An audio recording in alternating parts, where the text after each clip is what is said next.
Vrasja e gjyqtarit të gjykatës së apelit Astrid Kalaja në sallën e gjyqit në Tiranë duhet të shërbejë si një kamban alarmi për mënyrën se si trajtohen konfliktet e pronësisë. Sadedin Zeqo, 79 vjeç, prej vitit 1994, endet në dyert e gjykatave për të zgjidhur një konflikt pronësie për një tokë në Orikum.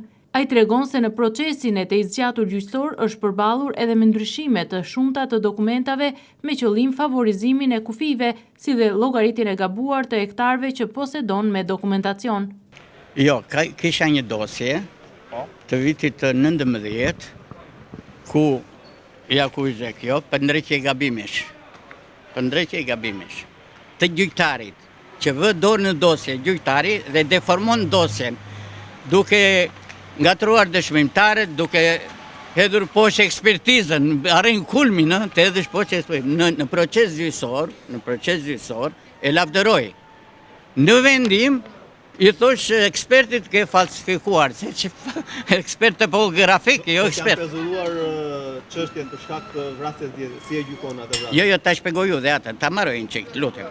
Dhe kam qenë në vitin, ju mos i jepni ato që s'u interesojnë.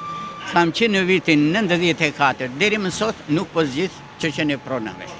Dhe do t'ju jap një deklarat, ta filmoni, se në atë deklarat shikohet qartësisht hajdut të pronave. 17 po. Të mungojnë dokumenta nga çështja? Jo, më mungojnë gjithë dosja. Nuk u gjykua.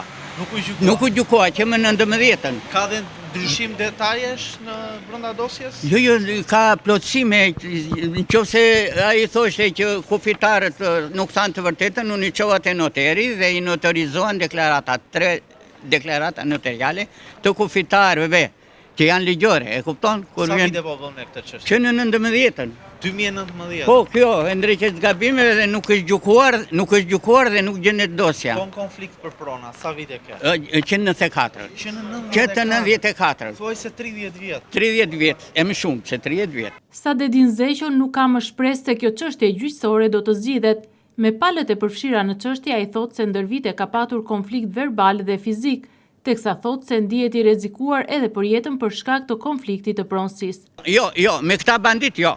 Edhe diçka ke pasur konflikte me palët tjera? Po si, jo me asë, ata kanë me mua që më kanë vjetë pronën, jo unë me ata. Rrezikohet jeta për shumë? Po, ajo nuk diskutohet. Zeqo tregon se ky konflikt pronash ka bërë që ai të ketë fatin të njohë edhe gjyqtarin Astrid Kalaja.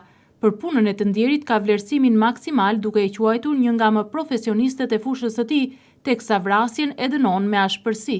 Skandaloze, është marrja e jetës njerëzve skandaloze. Po ky problem, unë e kam njohur personalisht gjyqtarin, kam patur edhe çështje me të, është një nga gjyqtarët, kam shkuar edhe në Facebook, një nga gjyqtarët më profesionist. Sadedin Zeqo thotë se në tjetërsimin angazhohen disa institucione, por pavarësisht peripecive disa vjeçare, i moshuari pohon se asnjëherë nuk i ka shkuar ndërmend të kryej akte të tilla. Sipas tij, askush nuk duhet të mendojë aktet kriminale.